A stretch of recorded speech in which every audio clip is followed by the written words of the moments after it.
Good evening, everybody. Welcome to the channel. We are back on Friday night. It is post holiday craziness, and Federation Friday has returned. Thank you for tuning in, and I want to say hello to our panel. Today we're discussing Charlie X. I think it's in that book that I have, the Star Trek Compendium, it does not have Charlie X as the third episode. So I don't know which screening order they released him in, but according to...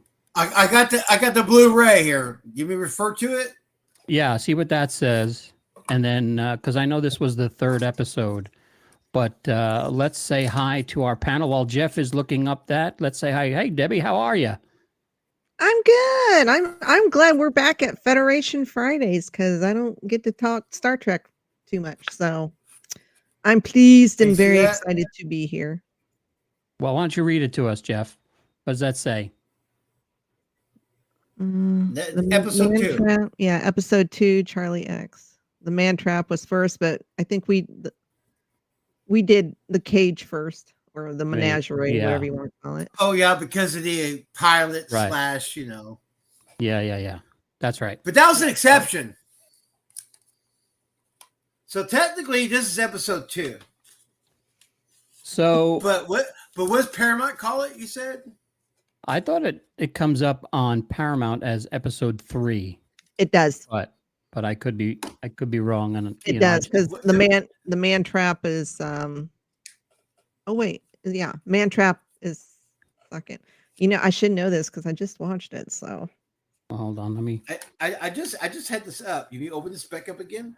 Son of a bitch! All right, here we go.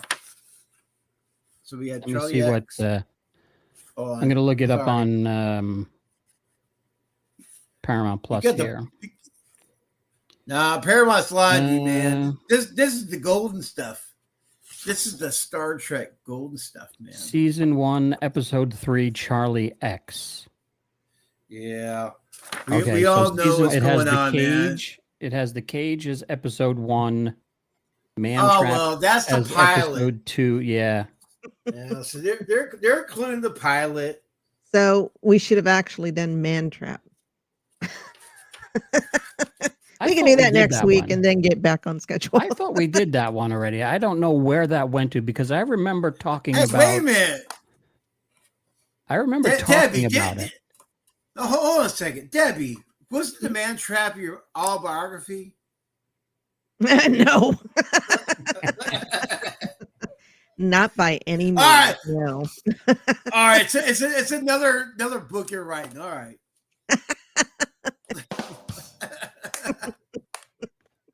I have my moments. All right. Quick. All right, John. Go ahead, John. Yeah, let's move along. Let's move along. Quick. Now I got the Muppets thoughts. What stuck in my head. What were your thoughts of this episode? Just a quick before we go into it. What is your quick thoughts about it? Debbie? Oh, me? Oh, well, yeah, any episode, whatever Star Trek, it doesn't matter which Star Trek, if it has a kid in it, I usually don't like it. And he was kind of like the precursor to Anakin, the whiny, I didn't get my way, and but this is Anakin on steroids times 10. Speaking from a true mom, right? He kind of has force powers. He can make things. Well, the force doesn't make things disappear, but he can. He has his powers, and yeah, he's just Anakin on massive steroids. Jeff, what do you think about it? I prefer Anakin. I'm still blown away. They'd be like going, I'm a mom, but you know what? Those kids, damn it. Well, because normally the kids on these shows are brats. We're waiting for the episode. He was a brat. Yes, to the extreme. Yeah.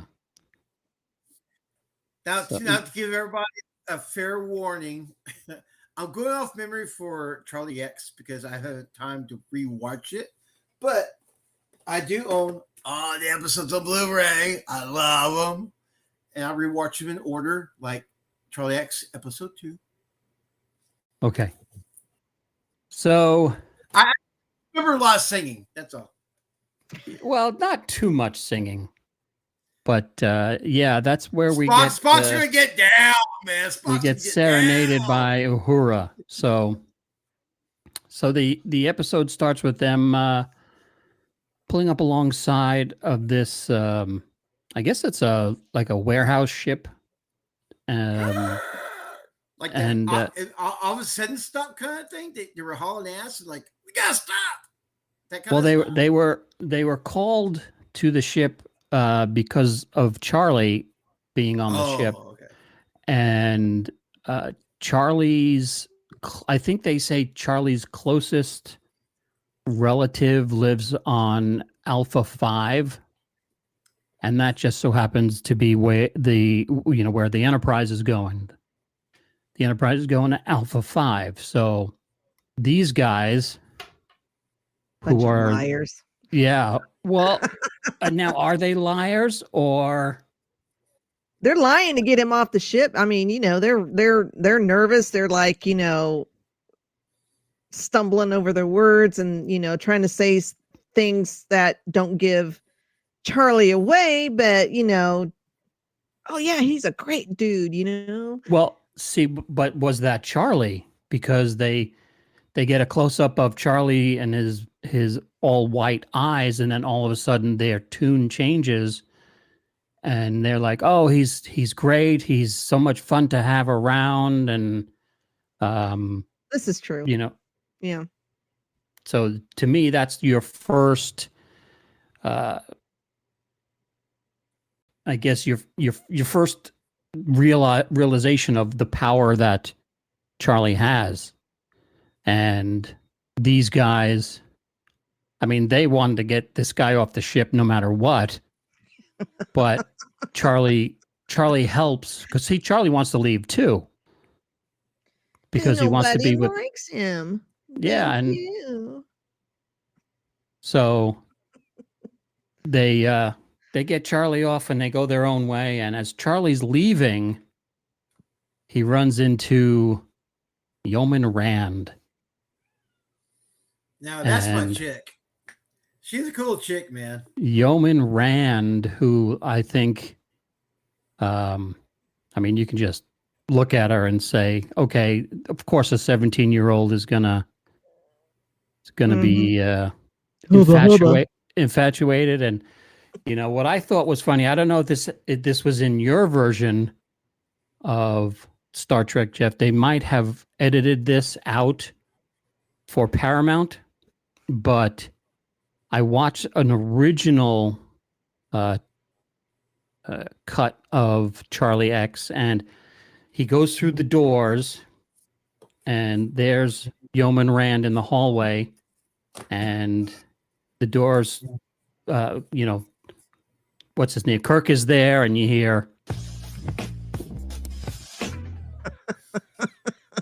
and like, wait a second. Yeah. So, every time Charlie's walking down the hallway and he sees, you had me going for a half second there, like, hold on, wait, he sees Yeoman Rand, and it's like, son of a bitch. Yeah, baby. So then he goes. I tell you what, go back to Yeoman Randall. She was a very important character, I thought, to the Star Trek world. Unfortunately, she wasn't, but she was the first Star Trek person I ever met, and first autograph I ever got. Aw. Where did you meet her?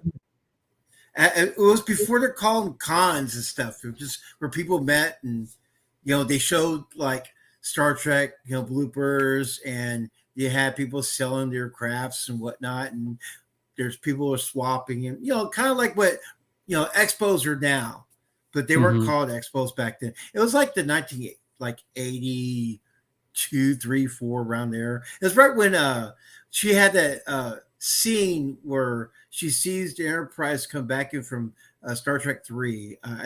I'd like to Right. say that's like 83 It was or 80. 84 maybe. Yeah, that was 84.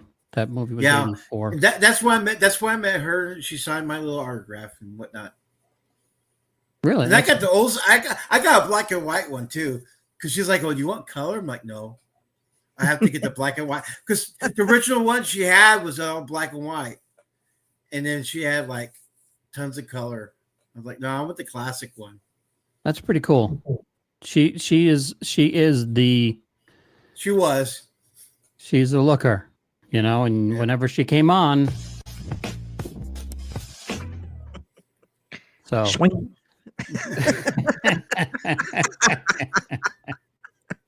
And here we go. That's the sound the doors made to her. Let's just set the mood for the evening. That's how it's gonna go, man. That's the sound the doors made to her quarters. Swing, swing. Lordy. So, She always had these crazy hairstyles. Like she's got, a basket weave on top of her head. it That yeah, was I mean, she's it was like, cool back then, but now you look at it and you're like, what the hell? well, if you look at her hair, she's got 3 haircuts. She has the who's the one from Voyager with the short hair? Paul? Oh no, wrong one. Voyager with the short hair. And she left the show. She was with Neelix. Oh, Cass. Yes, she's got 1 layer of Kess hair, and then she's got You have to this. remember though, it was the '60s, brother. Come on. She's got And by the way, the basket weave. Yeah, and you have then to check her. You have to check this out. Charlie X is trying his hardest not to read her insignia to know where she's from. Like, do I salute? Do I what? yeah, so she's got the Kess, she's got the basket, and then down the sides, go back to it. she's got the I Dream of Jeannie. So she's got like 3 haircuts going on at the same time. It's like, how does she have time to even do that? Or does, how does she have time to do that? Well, maybe she's Every bald. morning. Maybe she's bald, like what's her name? Like a Delton. No, she's a human. Yeah, that's a different person. Go ahead. We're getting ahead of ourselves. Now to movies now. Next week we'll be talking about the motion picture. Charlie goes down to sick bay to, I don't know, do whatever this thing does, because it's kind of like I don't know, he's got bicycle hand grips and Kind of like calisthenics. It's calisthenics, yeah. running a, I don't know. Matt Jeffries wrote a nice thing about that. He said sometimes people don't know, but that's powering the engines. I thought that was freaking hilarious. I'm like, oh my God. Yeah. Send somebody down to get a physical. We need warp factor 5. Captain will give it all she's got. So he turns out to be, for somebody who's been, I think they said alone on a planet for 14 years, he's in perfect health. So they can't, that was the first, they're questioning what's going on with him. So then he's helping these guys out. And the guy in the red gives a butt slap to the guy in the blue. And Charlie's like, hey, butt slaps. I could do butt slaps. I could do butt slaps. Yeah. I don't think that's what the picture's showing, sir. You're showing the wrong picture for the butt slaps. And then he comes. The dinglings. And he runs into Yeoman Rand again, and he gives her a butt slap. And then she's like, oh, you can't do that. Go talk to Kirk. He'll tell you why you can't do that. So he gives her a gift of this. It was like perfume, wasn't it? I guess, yeah, perfume and a light bulb. And Christmas ornament. And she's like, they didn't have this in the ship's store. Apparently they have like a mall on the Enterprise, because she said they didn't have any of these in the ship's store. How did you get it? And he's like, well, it's a gift. So I guess he read her mind, that's her favorite, or I don't know, smelled it on her and knew what it was or whatever. And then there's the... Yeah, get it. So then we go over, and I guess this is... oh, we can't play it? You can't play the music and whatnot? Bling, bling, no, not you. Bling. Like a miniature harp type thing. Yeah. Miniature? And there's there's Spock with a smile on his face. His eyebrows are up, and he's thinking of what Uhura is doing on the table, and she's singing. And I guess this was the first episode we saw that, well, I mean, it's only the second one. So yeah, she had some vocal talent and liked Beautiful to sing. Voice. Yeah. And she's singing about, Charlie. Charlie is our darling, I think she was saying. Mm-hmm. And he didn't like it. Debbie, you know how it goes? Can you sing it? Oh, hell no. Charlie's our darling. See, I knew John was going to do it. Yeah, you won't catch me singing anything. If I'm in my car by myself, yeah, I'll crank. Well, nobody watches this crap anyway, so it doesn't matter. It's like I'm alone in my car anyway. So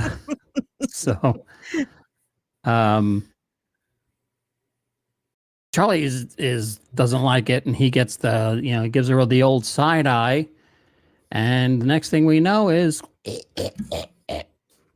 she's gone hoarse. She's gone miniature. She's gone pony, miniature horse. She's just a little horse.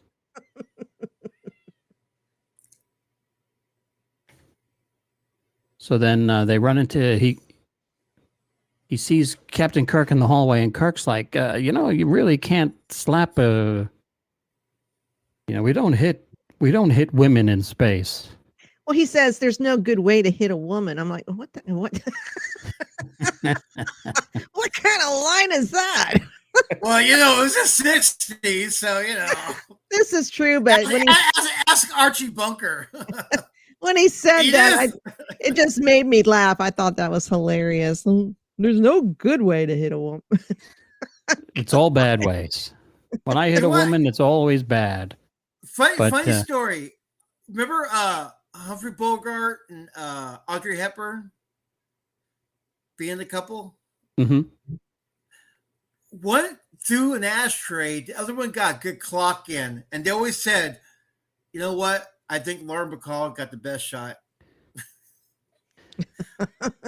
Now, who do you think threw the ashtray? Who do you think got the good clock in? Well, I'll be right back.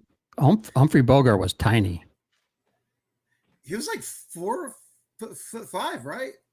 My dad was 5'6", and how tall is R2D2? I need height at like 3.5 feet. Right?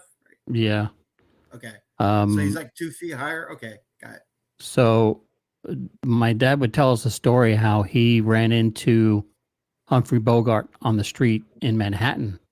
Really? One night, yeah, getting out of his limo, and my dad was dating somebody, and Humphrey looked at her the wrong way and my dad walked up to Humphrey Bogart and basically threatened to kick his ass as he got out of his limo. kidding. Yeah, and my uncle had stepped in. They were going into some nightclub in Brooklyn, and but that's a dad story, so I don't know if you know what I mean. You know, it could just be a couple of beers down in the seventh inning, and like, oh, did I tell you about the time I almost fought Humphrey Bogart?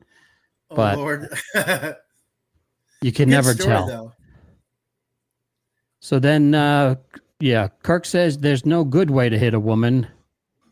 Men you can hit, but not women.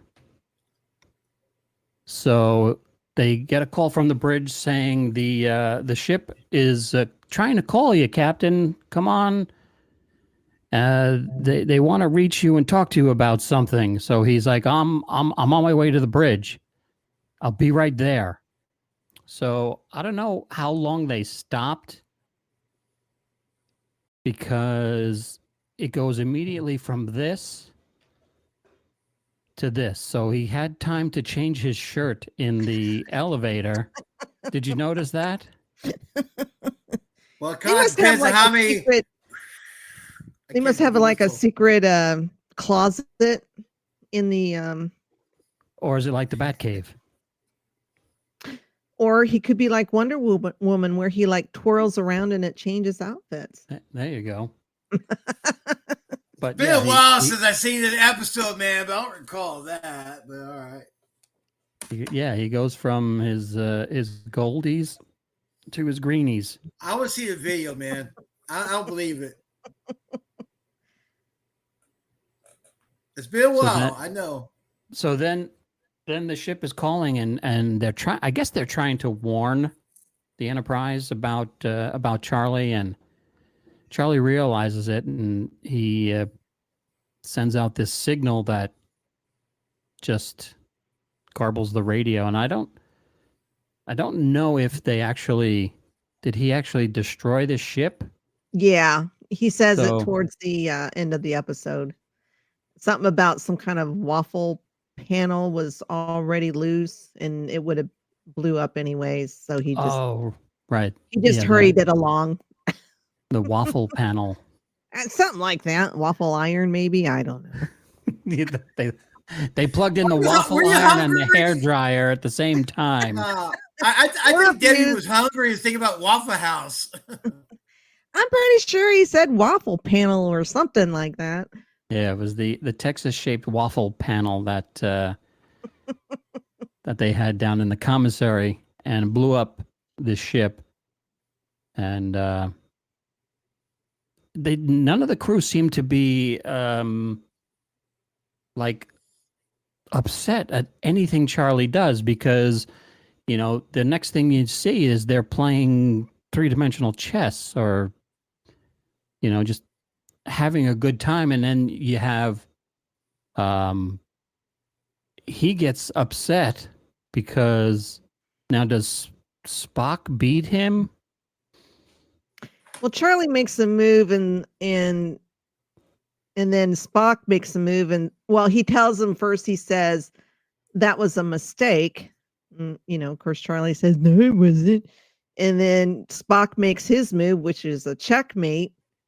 And yeah, he gets all butt hurt over it. So then Now, Spock. See, I took things differently though, because see, I was thinking Kirk's telling Spock, keep an eye on this dude, because you know he's kind of shady, and that's why Spock's hanging out with him. Otherwise, why would Spock be hanging out with him? Well, then, yeah, but it didn't last very long. Yeah, Spock gets up and leaves. Yeah. But then he was commanded to hang out with him. I'm telling you. And then the next thing you know is Charlie is he's pissing off Charlie. Yeah, he melts down the chess pieces. Yeah. He pushes Charlie to that limit. So I'm telling you, man, it's a whole ploy. So Charlie leaves after he melts down the chess pieces, and he sees Yeoman Rand and what was her name? Tina? I think so. I Something think like her name that. was Tina. Yeah, they see Tina and Yeoman Rand in the hallway, and now, I mean, Charlie has the opportunity to really, Double go for the, Man. it's like, come on, Charlie. And Charlie just says, I just want to talk to you. And then Tina's like, oh, well, fine. I'll just go somewhere I'm wanted. How rude. Yeah, I know, really. No wonder you're alone. So, Damn. You have to take it to that level for that character, huh? hey, I'm just analyzing what I saw. And now you go. What they're doing? Breakdancing? We got Yeah. breakdancing here. Yeah, then I guess they're trying to keep an eye on Star Charlie. Trek Boogaloo. Yes. It's space disco, and of course, we had enough from Buck Rogers. Come on. Shatner had to get his shirt off, and Yeah. Oh, that's he's- Shatner. Hold on, I couldn't tell. yeah, he's teaching. He's like, let me teach you how to do a barrel roll, and they're trying to teach Charlie combat. I don't know, that jujitsu or karate or whatever. I think it was just space self-defense and how martial to fight. arts that they have. And he's teaching him the barrel roll, and then Charlie's like, I don't want to do that. He's like, come on, Charlie. I don't want to do that. And he's like, well, okay, that's it. Pack up your stuff and let's get out of here. And he's like, well, you said you were going to teach me.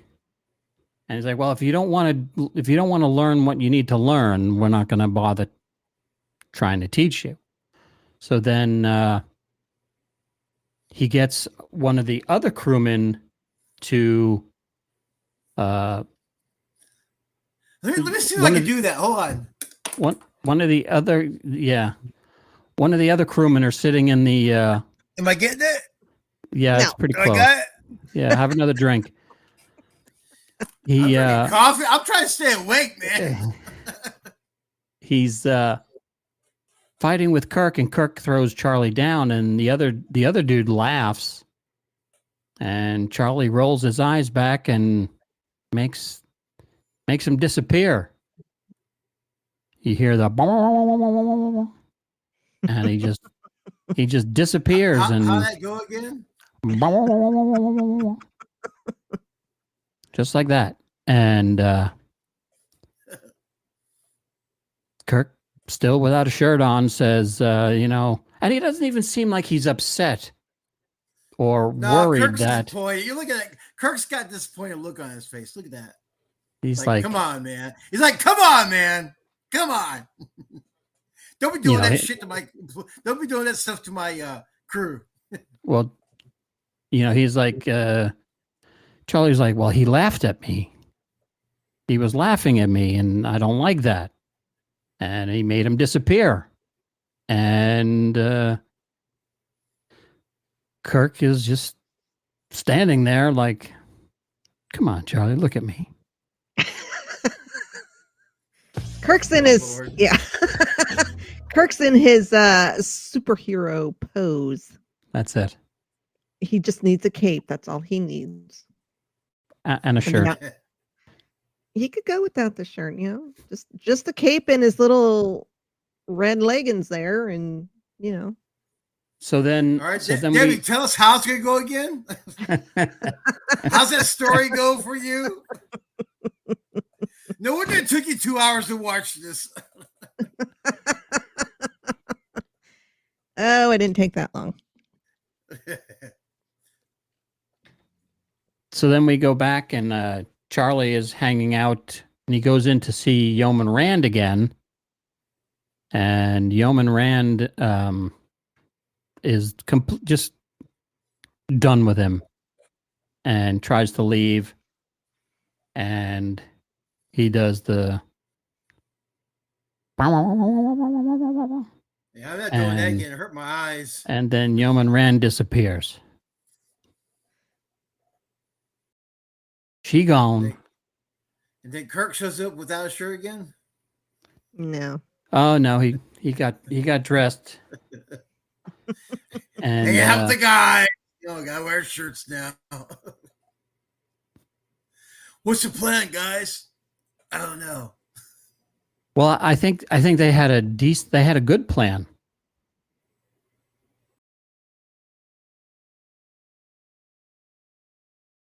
Anybody want to tell them what the plan was? Well, the plan was, because I think Kirk has realized that. Oh wait, are we to the point where Charlie's in control of the whole ship now? Yes. Yep. Okay. So yeah, so he's in control of the whole ship, but he's pretty much reached his maximum, his breaking point. So their plan is to light everything up, turn everything on, enough to where he's distracted to where Bones could inject him with something I would assume would knock him out. Medical marijuana. Yeah. And it kind of worked. Yeah, space grass. It worked. Yeah, so they turn on everything, and Charlie can't control himself, and then the greenheads show up. Hit some miracle marijuana. I'm telling you. You start seeing things. Yep. So this guy starts to apologize and says, "That's how it usually goes." Sorry, dude. My bad. Oopsies. Let me get the asshole out of here.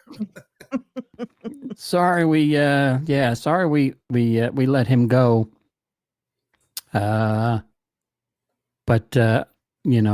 we thought it would be better. I don't know if Charlie escaped. Did Charlie escape from them, or did they let him go? Marty is messaging. Oh, there he is. Hey guys. You were down the bottom. That's why I didn't see you. Didn't see me. That's okay.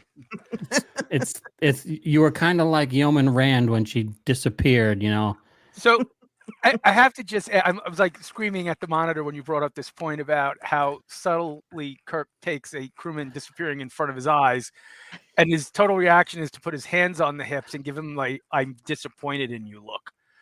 like you just made another human being vaporize into thin air, and Dad's angry.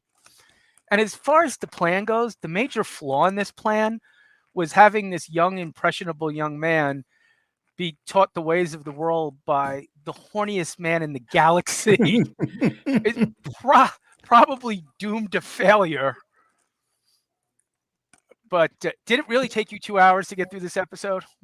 No, I think he's insinuating that I paused on Kirk's shirtless body for a while. Oh, okay. Because I have to tell you, those space tights, man, I really don't know why we never revisited them again. I'm really worried about you guys' fashion sense, man. There's always one sock missing from Kirk's drawer. I don't know why. All I know, the next convention I'm going to, I'm wearing that as my cosplay. Now, next thing you do is going to be showing that picture of the next generation, those mini skirts. That was a bad decision, man. Oh, the scant. Oh, man. The scant uniform. Oh, good. Oh, good Lord. I was like, what? No. So we have We're recapping, right, John? I guess Charlie's dad now come in and be like, my bad. Like Jeff said, my bad. We'll come get him. We'll pick him up. Your kid's on my lawn and he's making a mess. Come get him. So Charlie was actually a human, and his parents died on that planet, and then these green folk took him in. Is that what it was? And he learned Mm-hmm. The ways of the Force from them. Yeah. They gave him powers. The Force power. Because I But could what- see, Charlie could, the way I was watching it, could be a precursor to the Q. I was thinking the same thing. Like maybe these, what the hell are they called? Thasians? They're like Q adjacent, maybe. Yeah. But again, just harkens back to Roddenberry and the whole, I don't believe in God, but here's a bunch of godlike aliens. Exactly. I think there's another character that, and it's been so long since I've watched these episodes, but there's another character, and I can't remember his name, but he reminds me of Trelane. Yes. So Yeah. you have Trelane, you have these guys, you have the Metrons from Arena, and you have the Organians from the like, how many non-corporeal super beings are actually out there? And why do they keep picking on this one particular starship? And wasn't Adonis? Well, he had the non-corporeal hand, Apollo. Well, Could have been this guy's hand for all we know. It was green. yeah, it could be. Yeah, this guy. He came back and had the hand job, or he just holds the ship. So what kills me about this scene is, the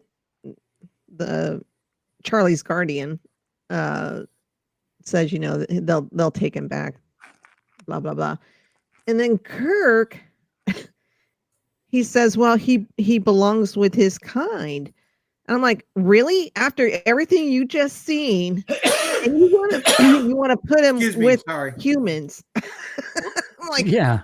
What the hell are you thinking, Kirk? weren't you thinking about killing him just a few minutes ago? Exactly. Jeez. That's kind of a quick U-turn in, in thinking. But yeah, no, he's too dangerous. He's too dangerous. Oh, you can't take him. He belongs with us. Like, I mean, if the Guardian could take his powers away, maybe then he could be with humans, but I guess that wasn't even an option. So yeah, now why couldn't that be an option? Because I'm thinking to myself, if this guy is a human and Yoda here gave him the Force, why couldn't they take it away? Yeah, it makes no sense. Well, that would just be rude. You don't give somebody a gift and then take it back. Right. It'd be an Indian giver. Well, when it's a little whiny brat, you do. All right. Yes, he's killed a few people. Yes, he's taken a few faces off. Yes, he's turned a few people into iguanas. But, what young kid hasn't? I'll tell you the truth. If they did this episode today, more people would have a problem with the ass slapping than anything else. Yes. You'd never see it happening. Yeah, no. They'd have to leave it on the cutting room floor. There'd be a disclaimer. I'm surprised there isn't a disclaimer in front of this episode, not to trigger people. Why would there be a disclaimer? Sexual harassment. And as we know, Starfleet. It was the 60s, man. Yeah, Let it go. Right, Like, but it's also on streaming service. Hold on. You're watching a product of the 60s. That mannerism, that mindset, you gotta let things go. People's too sensitive. I recently watched Birth of a Nation, and it had a disclaimer in front of it, and that's from 1919. Wait a minute, was that from God? Disclaimer from God? The Library of Congress. Birth of a Nation. No. Yeah. I thought you meant Birth of a Nation, like everything. No, that was the silent 1919 movie, and there's a disclaimer in front of it. So, but again, historically, I think Starfleet has really got a piss poor HR department because they have the females running around in miniskirts. You have a clear. That's a complaint. No, man. For the ladies, it is.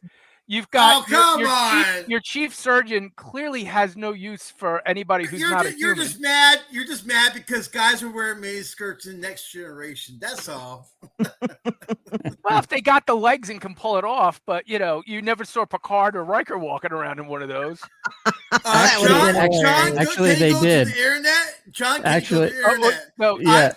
I think. Yeah, they did. Picard. I know Picard had the mini skirt off. Can someone pull up that picture? I bet. Come on.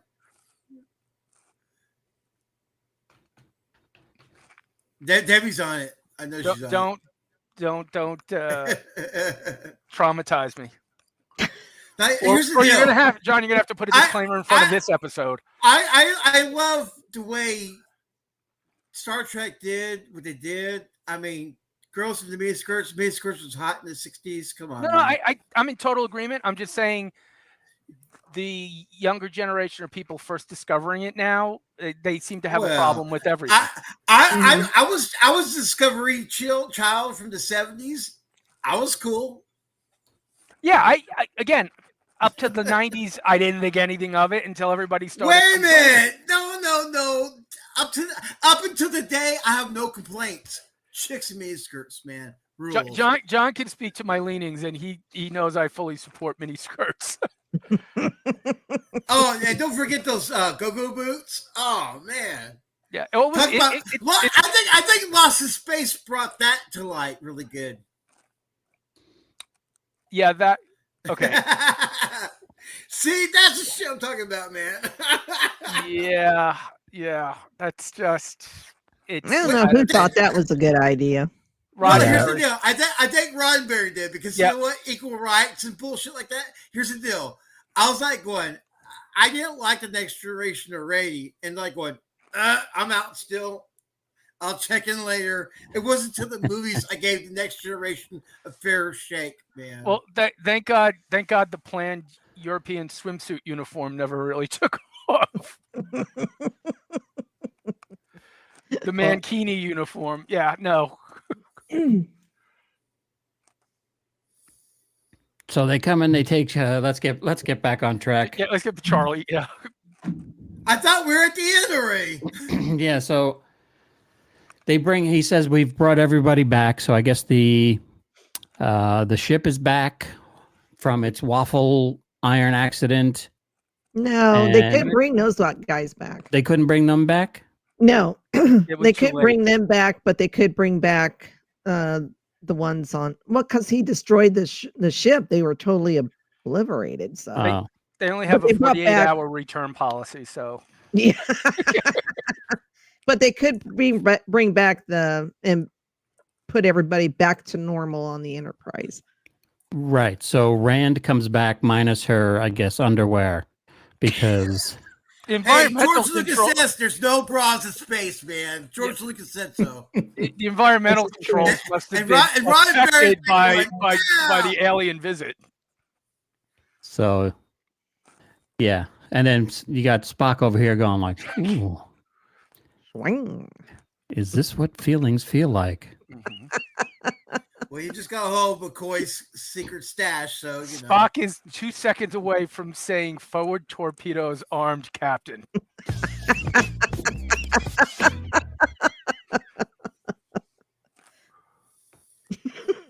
And then that's it. That's it. That's the end of the episode. That's I've seen parts of that one many, many times. This is the first time I've watched it all the way through because, like you said earlier, Deb, it is a tough watch because I don't know. There was just something about Charlie that I don't know. I didn't like. I don't know if it was the actor. He had that giant forehead. He had pretty blue eyes, though. When they weren't rolling back in his skull. Yeah, exactly. I think the whole character is very off-putting. Yeah. And I don't know if that is a choice by the actor, because I have read in a lot of things that even during the shoot, he would go to his trailer and remove himself. He wouldn't eat with the cast to try and stay in character and have that aloofness. But he oscillates between being kind of aloof and you feel sorry for him and just being a complete douche. And that's a hard role to pull off, and I don't think he's fully successful at it. I agree with you. Although I have to say it was better than Malcolm X. Thank you. I needed one. So what were you saying, Jeff? What were you going to ask? I don't care no more, man. Okay. Well, no, I Okay. mean, I you went to Malcolm X, and that's like throughout what I was trying to say. I forgot what I was trying to say after that. I was like, going, what? You've had brain wipe. How the hell you compare this to Malcolm X? I was like, going, okay, I was trying to figure out that analogy, but anyway, I'll get probably 2-3 days later. It's the X. They both have the same last name. Well, they were both X-Men. So. Charlie X and Malcolm X. Yeah. Wow, what a buddy cop picture. Oh, good Lord. Well, I still lost my train of thought, so go ahead. So final thoughts, Deb? Well, I mean, if you dig a little deeper into this episode, it kind of it's another precursor to our society today. A lot of these young people, I'm not saying all of them because I know a lot of nice ones, but there are just some young people who they just don't have the socialization. I mean, they're on social media every day, but yet when it comes to interacting with other people, they just can't do it. They're rude, they're entitled, kind of like Charlie. Kind of a precursor. Now, do you think that was the point that they were trying to make in the story? How the younger generation is self-centered and only wants gratification, can't handle criticism? Well, yeah, I mean, there were some people in the 60s and mostly 70s that they were like that. Not to the extent that I think they are today. I think today some of the young people, I mean, it's to the extreme, the entitlement, and they think they're owed everything and everything should come very easily to them. So precursor to Anakin, which I said earlier in the show. Anakin on steroids. But yeah, I think it, yeah. Well, Gene, he did stuff like that related to that time period. Right. What was going on with America. And of course you had, Vietnam going on and people avoiding the draft and protests and spitting on, the boys when they came home. So, yep. Now, it's funny. When I watched this episode this afternoon, I thought to myself, if they were to remake this today, right? The outside loner who can't fit in with people decides he's going to kind of take his revenge on everybody. It almost, to me, was a parallel of like school shooting stories.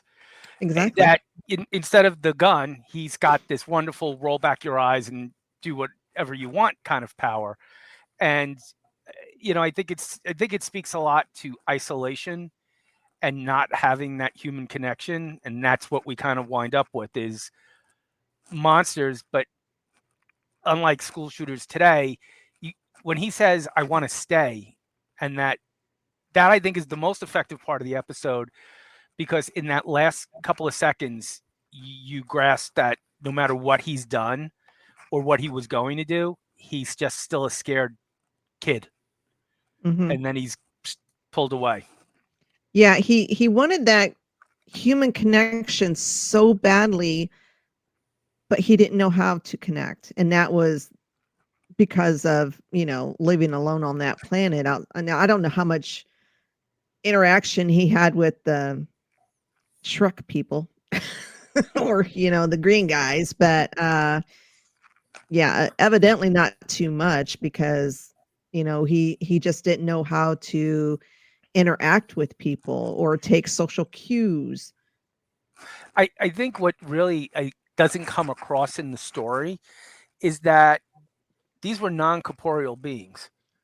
So he never had any touch, any feeling, any kind of warmth, kindness, that human just holding somebody, touching another person. And I think that would have been a very interesting angle to have played up instead of, seeing guys slap someone on the ass and copy it. But I think there were a lot of missed opportunities here. And I just wonder, it feels to me like this was a much longer script that somehow a lot of sections got kind of cut out. And I agree, the pacing on it is tough, because I found myself looking at my phone and looking away. And I even said to myself, I thought I liked this episode more than I did, but this is not great. Well, they were still trying to find their groove. Yeah.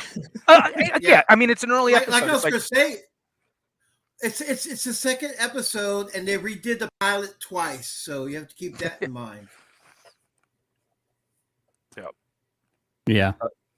But the pilot episodes, I thought they were much better. You have to remember, you have to remember, they did the pilot, erased that. They did the first episode. This is the second one. They're still trying to find their feet. Spock is trying not to smile. Right. Well, smile. he failed miserably. He's trying not to. Right. Because after they did a second pilot, this is literally right after that. I mean, literally. Yeah, it's gone before. Charlie X is the first 2 episodes. He was flirting with your Uhura, so I know he was practicing his flirting. I love Nichelle, but I could have done without the singing. I could have done without the singing that new Star Trek too, man. I'm telling you, I feel you. On Oh that. my god! And this song was that much was a better musical. This song was much better than the one she does in a few episodes in with the hippie dippy one. No, the one with the Shakespearean actors. Where she's singing and Riley gets poisoned in engineering. Oh, that was at the end of the name's escaping. I think. Yeah, it's towards the end I of think season 1. End of season 1. That song is just painful. These were at least short and kind of moved on. Now, doesn't she sing in Star Trek 5 also? The feather dance. Yeah. Feathers, yeah. Up on the sand dunes. Mm-hmm. Yeah. And those gigantic feathers, which I think she just happened to bring with her just in case, because it keeps them in. I didn't see any large birds running around that planet. Now, Kirk's like going, look, go into the closet.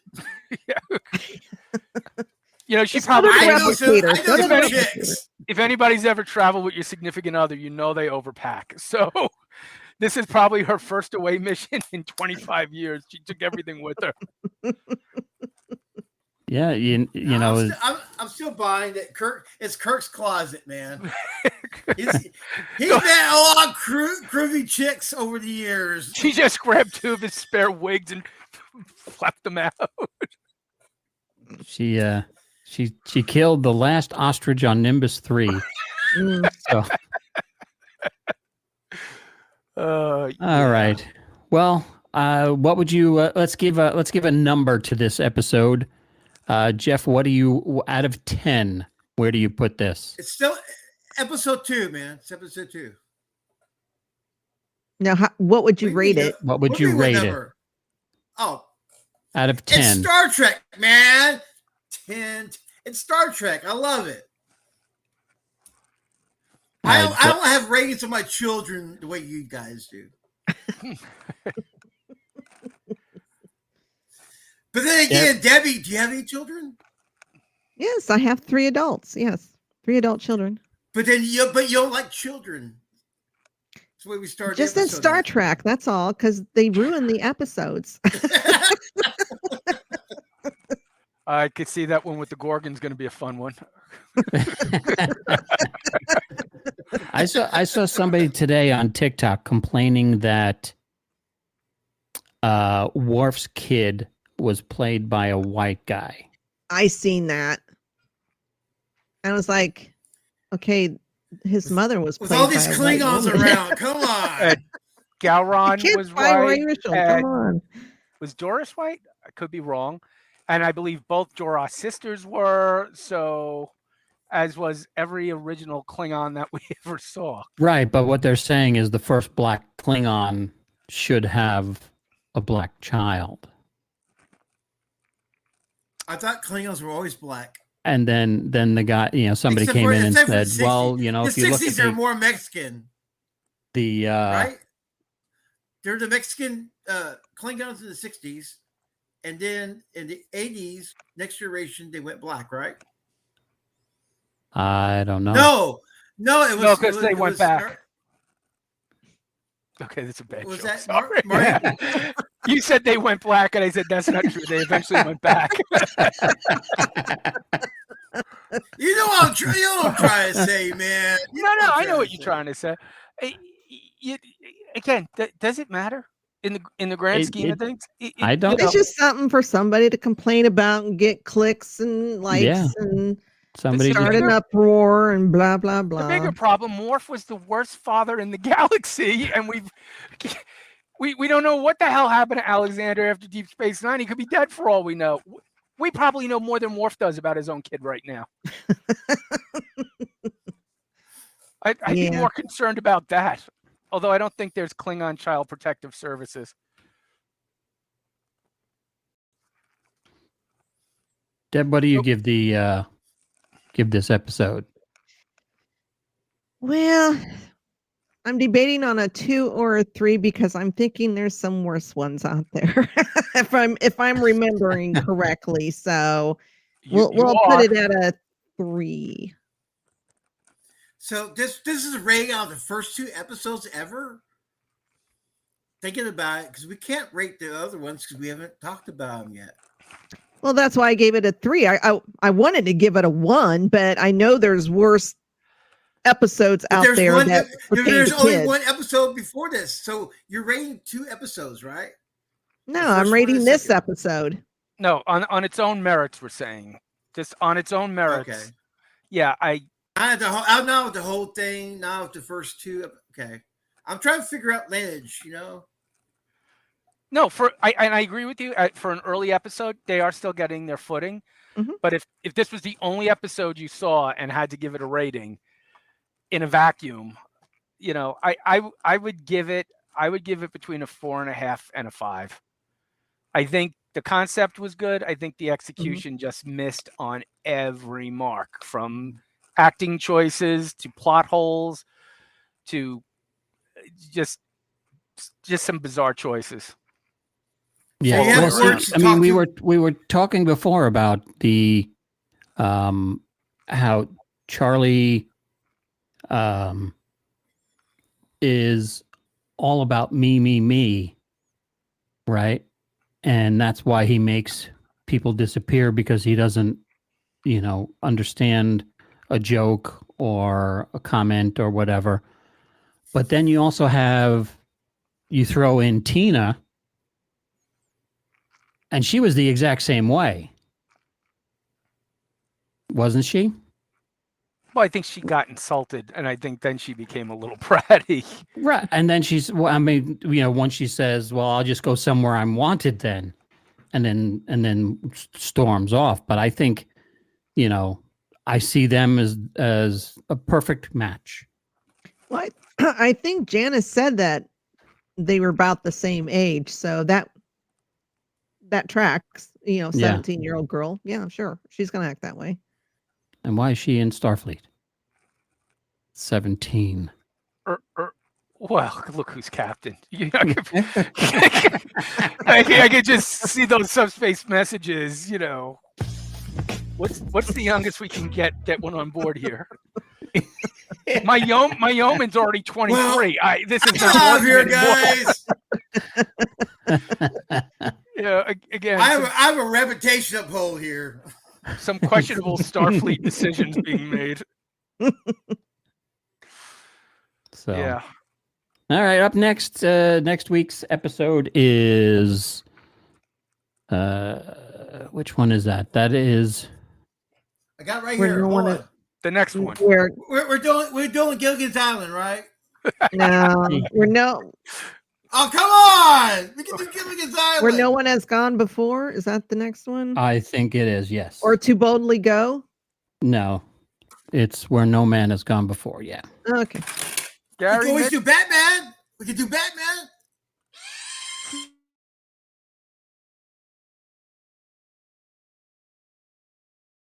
All right, I got one more. Hold on. I'm reaching for this one. Because we're not gonna do Batman. Well, Whoops. What the? There you are. Eventually, Buck Rogers, yes. Yes, but I would love to do that one. Yes. all right, I got one. We'll do I that got- one yeah, and one- and Battlestar Yes. Galactica. Yes. The original? So yeah, And if we really, Yeah. really Of wanna course, push it, we original. Of could do course. Space 1999. we just have to find a day that for the rhymes guys with over the pond. Galactica. You know, like we have Federation Friday. We can have Oh, I have that kind of time. Hold on. Hold on a second. yeah, I what gotta think. rhymes with Galactica. Marty barely joined in for the last 5 minutes. So To be fair, I was waiting in the line to be admitted. He was in the lobby. I really was here about 5 minutes late, and I didn't realize it. I'm going, hello, can anybody hear me? So I thought I was having a technical issue, and then I saw the little thing at the bottom of my screen saying I wasn't admitted. So that's when I decided to text John. All right, so that's our assignment for next week too, is come up with a catchy name for the Galactica rewatch. Yeah. so no, we're not doing Starbucks Sundays. I don't know. Twiggy Tuesdays. Tweaky Tuesday. Beady beady beady. Oh my God. That thing was the most annoying thing ever. What's up, Huck? Hey, Mel Blanc is a genius. Who did the voice of the doctor? Mel Blanc. Oh, the doctor. Dr. Theopolis? Yeah. Was that the I thought it was Mel Blanc. that too. wasn't You know, I looked wasn't it up the- once. wasn't the and I car, don't- was it? That wasn't the guy No. who did That wasn't Knight Rider. No. The No. car. That And then- 57 Chevy's rocking, dude.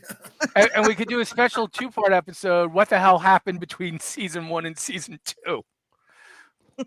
Yeah. That you talk We about a just forget jarring about that. shift. And who knows? Maybe we can premiere Tweaky Tuesdays on 420. Is 420 a Tuesday?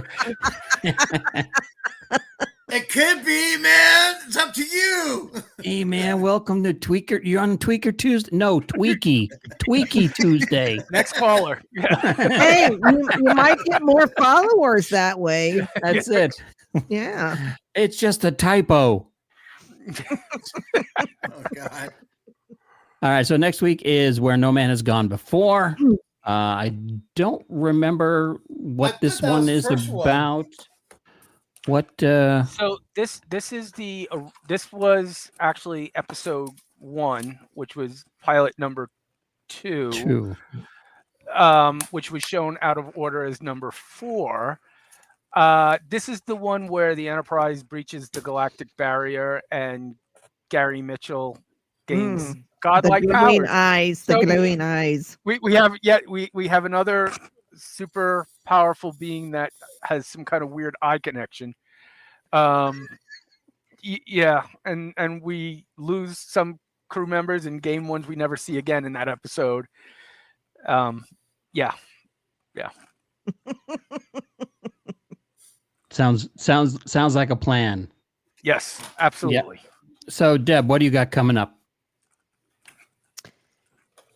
Let's see. This is Friday. I have. I'll be on Monday night for MCU Mondays. We are talking the latest Marvel entry series, Echo season, Echo episode 2, and then on Thursday, Cantina Happy Hour, and I believe we have decided to do episodes 1, 2, and 3 of Rebels season 1.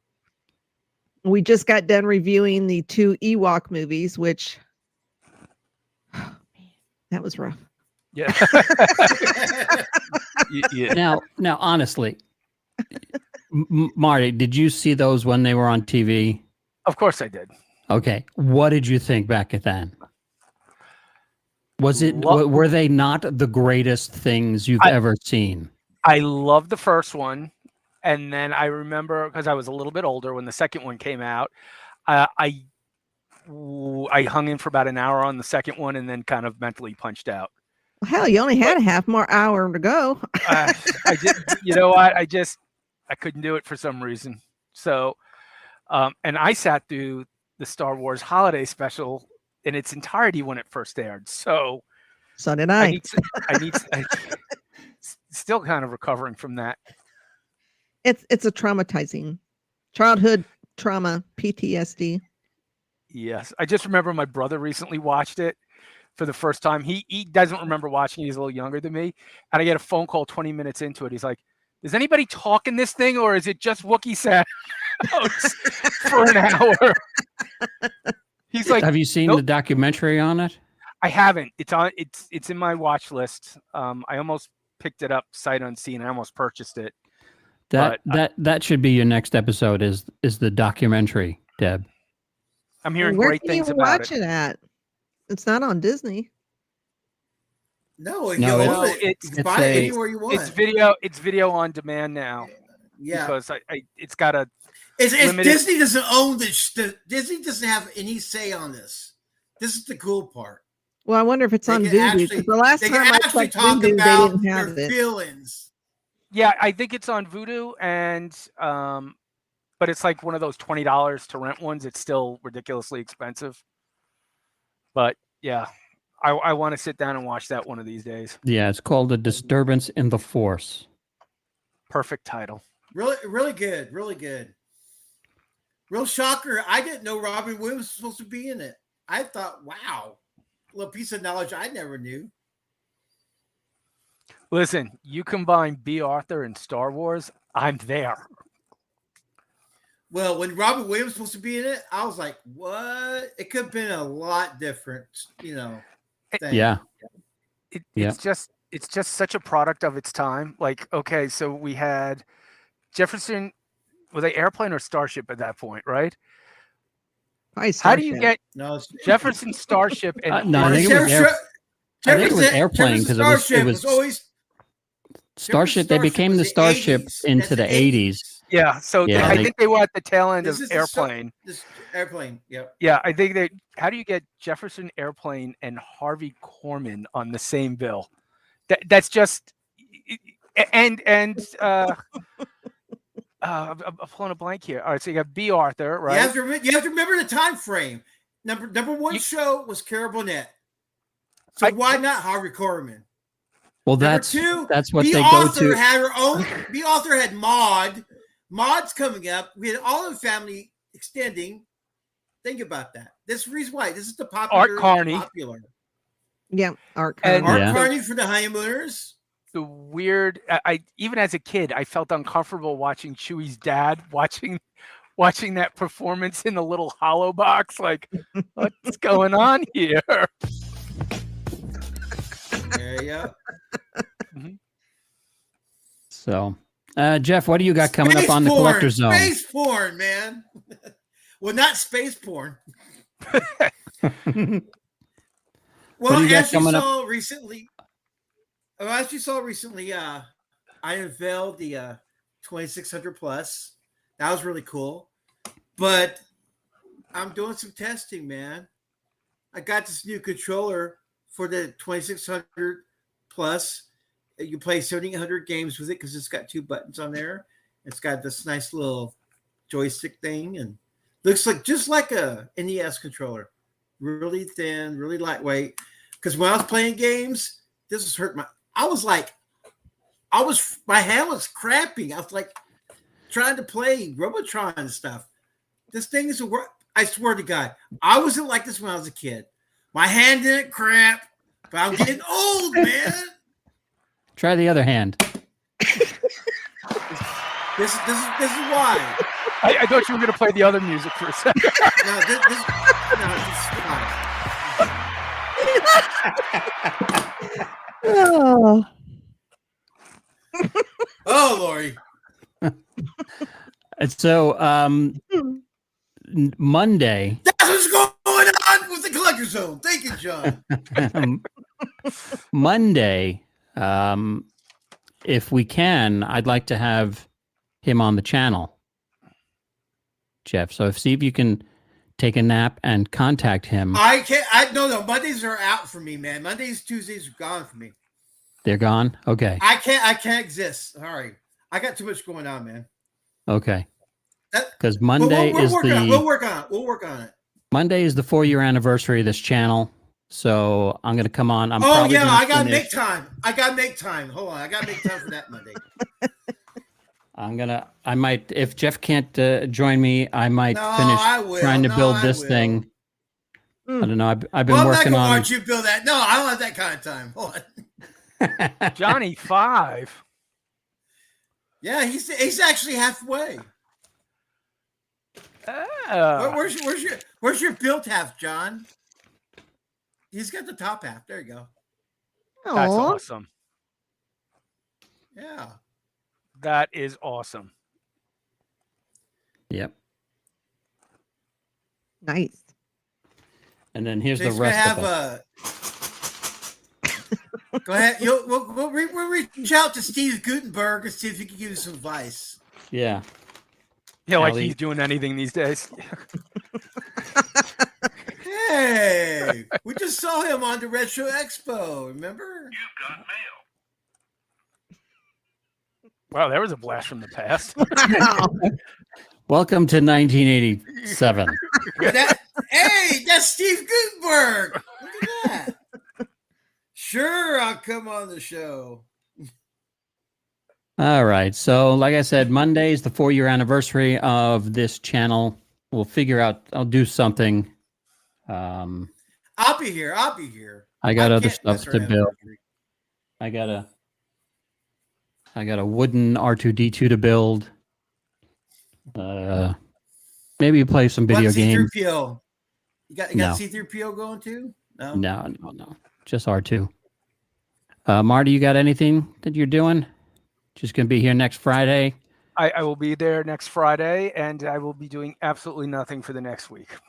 Actually, I take that back. I will be putting Christmas stuff away, as I've been doing for the last week. So, by hopefully next Friday it'll be done. Okay. Wait a second, Marty. You're big into the Legos, right? My son is, yeah. Oh, I thought you were. As you can see over my other shoulder. John needs some help, man. Yeah.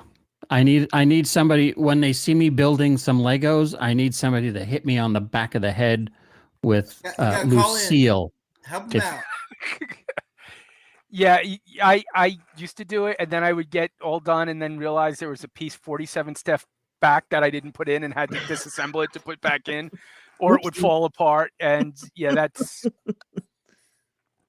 that. I gave up. Oh, there you go. This is from 9 pages ago. Mm-hmm. And I was like, I don't know where this goes. It is going right here. I'm going to put it on the bottom of this lightsaber. Or maybe this guy can hold it. That's about as detailed as I can get. As my brother would say, why'd they pack in so many extra pieces? No. No, that's not how it works. Yeah, but as he got older, it got more concerning when it was like things like a lawnmower he was putting together or the gas grill. That's the thing. Yeah. I mean, they traditionally don't pack in extra pieces with that stuff. I've taken so many things apart and had extra pieces. And I said, I just improved it. Yes. You don't You need get a that. lot more efficiency if you take the governor off the engine. Yes, yes, you do. You'll also get a glowing red engine after a little while. All right. Well, thank you guys for tuning in and watching our rewatch review of Charlie X Star Trek, the original series, and isn't that Wakanda Forever? Mm-hmm. We can do Charlie X, man. X-Men. And next week, where X, no like man has Russell. gone Like before. this. I don't know if we're allowed to say that anymore. Where no man has gone before, but Where they have gone before. Stop it. Oh, good Lord. Stop. Cut I knew I'd get a it smile out out of him when I man. said it. and Let thanks for go, watching. guys. Let go. We'll see you next week. Marty, hang out for a second. I want to ask you a couple of questions. And we will talk to you guys on the other side. Have a good night. Good night, everyone. I'm not dying.